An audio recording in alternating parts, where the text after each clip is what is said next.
Let's talk about life for Dan and CampMinder. So I talked to you in October of 2019. Yeah. And by the way, the most listened to podcast episode for Riderflex of all time. The first interview with Dan. I don't know why. Like it's still number one. Okay. All right. It's so entertaining, man. Your personality is good. It was a great interview. Yeah. So for the folks that don't know, how about just like a 3-minute what CampMinder is? But I want to get into life for CampMinder and Dan starting in March and April of 2020. And just I want you to talk about what it was like to have a business that is super directly affected by the fact that people aren't going to camps and people are having to stay home. And, I mean, so many businesses were affected, right? I just feel bad for so many people.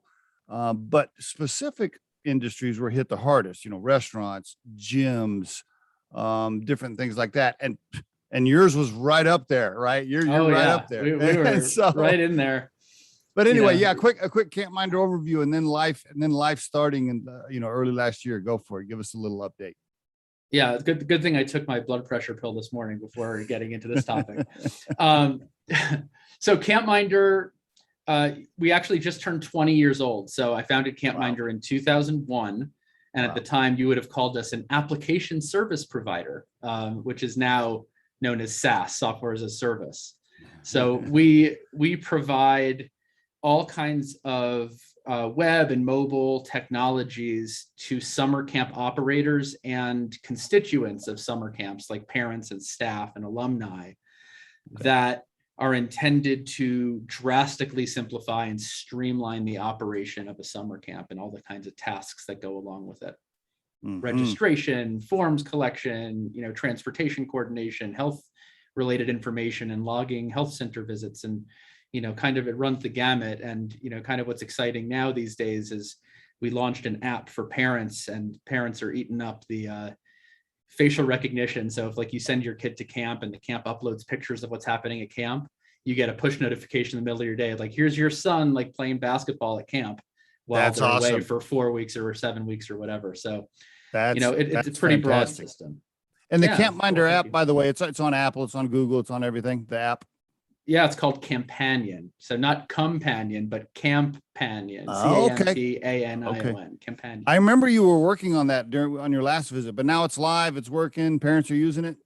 Oh yeah. It is out in the wild. We thought last summer was going to be the big launch in 2020, and then that's probably a good segue into the topic you're asking about. But it's really been fulfilling, right? Because we powered through a pandemic here and fought really hard to keep the team together and strong. And I'll get into that. But, this app's got 4.9 plus star review on the App Store with like over 6,000 reviews now. So it's being really well received, and, we're all excited about it.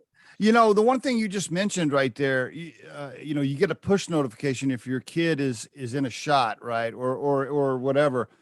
That's exactly what you do as a parent, right? The very first thing you do, you're like, okay, let me scroll through. Okay, yeah, I don't care about that kid. I don't care about that. Like, yeah, when I'm looking through like 40,000 pictures, and it's like, I think that's my kid. No, not my kid. Yeah, we wanted to try to do it in a way though, like there's an element. Yes, as a parent, you really want to see your kid smiling at camp, yes. But it's also important to get enough of a feel for like the activities and the joy and the whole overall experience of camp, not just like the 1 or 2 pictures of my kids. So I'm proud of the way we were able to make the app give people a feel for not only their kid, which is great and is easily the most popular feature, but also the broader context of what's happening during a camp day. So CampMinder really started out as a technology and software for the camps themselves. How do I manage all this?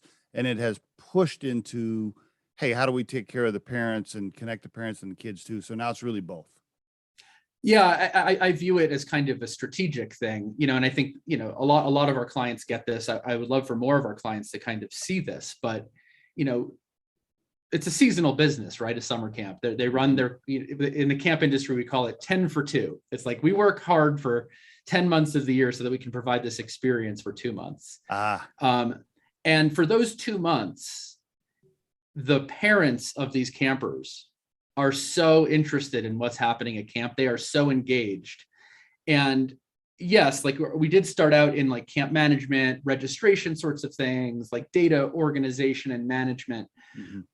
But the vision for bringing in photos and like messages where parents can write letters to their campers, and then the camp can print them out sorted by bunk so that they get delivered to the campers efficiently, right? Mm-hmm. It's like a golden opportunity as a camp owner to get your camp families like engaged in your stuff, and then ideally push them into filling out all the forms in a way that's easier to manage as a camp, or registration, so that the registrations flow in and the payments come in a much more efficient way. So it's really, more strategic from a camp's perspective, I think, if they do it well, than just having kind of a thing you do over here. Gotcha. How many camps do you service, or do you call them clients or customers? Not sure, but how many now are you? Because I think you had a goal you were trying to reach. Yeah, go ahead. We were trying to get to 1,000, and we were on target for 1,000, and then the pandemic hit, and unfortunately that, as you can imagine, had a pretty negative impact for a lot of our camps, and some people didn't make it. We're pushing around 950 now at this point. Oof. So we'll still get to our 1,000 very soon, but it just delayed us a little bit. And then how many camps are there across the country again? Like how many people could you target? Like if every camp could use the service, how many are there? Yeah, I mean, that's a tough question to answer. Like, if you listen to the American Camp Association, they would say there's 14,000 camps. But, I think that the definition of camp, might be pretty broad. So, right. and certainly they're not all our target market today. Over time, I can see CampMinder being a company where, many, many, many more camps would be, in our target market. But, there's probably good 5,000 or 6,000 camps out there that are, over time, could be good fits for us. Yeah. And then the average, I know it's probably a wide range, I'm guessing, but the average number of campers per camp is, what is that? In our base, the last data that it's in my brain was 750. Okay. That's bigger. Like, so I went to a camp for, as a kid, 8 weeks. That doesn't exist anymore. Now it's more of like 7 week would be a full season camp. Camps like those might cap out at, 4 to 550 at the most.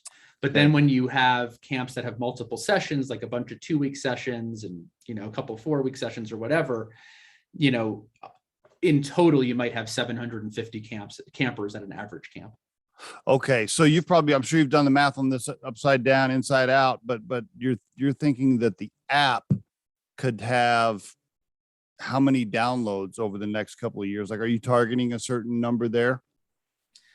We're not really thinking about it in terms of the number of downloads. It's more about, how many camps will adopt the app, and then how many parents and campers are kind of in that universe. Okay.